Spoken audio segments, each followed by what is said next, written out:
সালামু আলাইকুম। বেগম খালেদা জিয়ার জন্য দোয়া, আল্লাহ যেন তাকে সুস্থতা দান করেন। জনাব তারেক রহমানের একটা স্টেটাসকে ঘিরে তোলপাড় সৃষ্টি হয়েছে। জাতি জানতে চাচ্ছে কারা সেই শক্তি দেশে বিদেশে যে মায়ের এমন দুর্দিনে, মায়ের এমন মৃত্যু সজ্জায় ওনাকে দেশে আসতে দেওয়া হচ্ছে না। যেহেতু সরকারে আওয়ামী লীগ নেই, এখন এটার দায়ভার অনেকটা ইউনূস সরকারের উপরেই পড়ে যে সরকার কি তাহলে তলে তলে কোনো ঘেটু করছেন? সরকারের ভিতরে কি এমন কোনো অ্যাক্টিভিটিজ আছে যে বিএনপি মনে করছে বা তারেক রহমান মনে করছেন এই মুহূর্তে দেশে আসলে তার জীবন নাশের শঙ্কা আছে, অথবা তাকে গ্রেপ্তার সামহাও? এটা কিন্তু এখন এই সরকারের পিছনে যায়। ওনার নিরাপত্তা প্রটোকলকে সরকার দিতে পারতেছে না। সমস্যাটা কোথায়? যখন তারেক রহমানের নাকি স্টেটাসকে ঘিরে তোলপাড়, তখনই ইউনূস সরকার মুখ খুলেছেন তারেক রহমানের দেশে ফেরা নিয়ে সরকারের অবস্থান কি। এটা অনেকেরই জানার ইচ্ছা ছিল যে আসলে সরকার কেন কোনো মন্তব্য করছে না।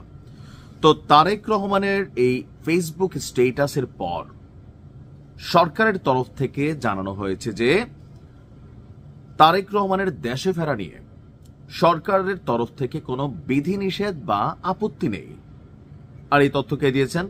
ডক্টর ইউনূসের যিনি প্রেস সচিব আছেন শফিক, তিনি তার ফেসবুক পোস্টে লিখেছেন তারেক রহমানের আজকের বক্তব্য যে এখনই দেশে ফেরার বিষয়ে সিদ্ধান্ত নেওয়ার সুযোগ তার জন্য অবারিত এবং একক নিয়ন্ত্রণাধীন নয়। এটা উল্লেখ করে প্রধান উপদেষ্টার প্রেস সচিবের কাছে সাংবাদিকদের প্রশ্ন ছিল। তো তিনি বলছেন যে বাংলাদেশে প্রত্যাবর্তনের বিষয়ে সরকারের তরফ থেকে কোন রকম বিধি নিষেধ অথবা কোনো ধরনের আপত্তি নেই। খালেদা জিয়ার শারীরিক অবস্থা নিয়ে খোদ প্রধান উপদেষ্টা ডক্টর মোহাম্মদ ইউনূস ইতিমধ্যেই গভীরভাবে উদ্বেগ প্রকাশ করেছেন।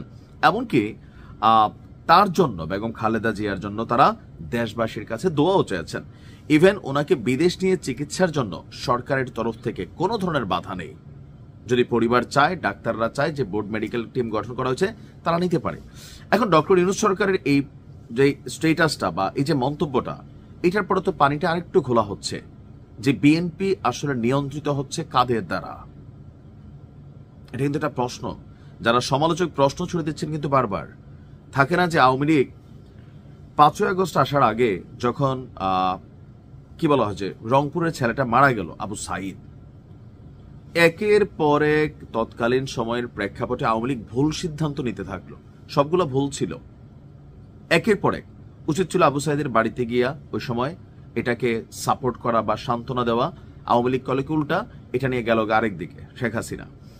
একের পর এক আপনার ভুল সিদ্ধান্ত ছিল, এজ এ রেজাল্ট পতন হয়ে গেছে। বিএনপির এই মুহূর্তে বেগম খালেদা জিয়ার এই অসুস্থতাটা জনাব তারেক রহমানের দেশে না ফিরাকে নিয়ে যারা ওনার সমালোচক আছেন, আপনি দেখছেন পিনাকি কি গুতামারা স্ট্যাটাস দিছে, এটাই কিন্তু বাস্তবতা। যেমনি বুঝায় এখন মানুষের মধ্যে পারসেপশন আছে। এখন যারা দল করেন না, আমরা আসলে আপনি কি বলছেন, কি জানেন, বাট কিছু তো একটা আছে। সরকার চাচ্ছে তারেক রহমান আসুক, আর সরকার কি ধরেন এখানে ঘোগলামি করার সুযোগ আছে যে বলল আসার পরে তারেক রহমানকে অ্যারেস্ট করবে? বিশ্বাস করেন, আমি মনে করি তারেক রহমান একটা চুল স্পর্শ করার মতন ক্ষমতা এই ডক্টর ইউনূসের নাই। এটা বাস্তবতা। তারেক রহমানের বাদ দেন, শেখ হাসিনারও একটা স্পর্শ করার মতন ক্ষমতা আপাতত সরকারের নাই। এটা এখন হচ্ছে ধরেন জোশে জোশে বা পাবলিক পারসেপশন থেকে এগুলো চলে।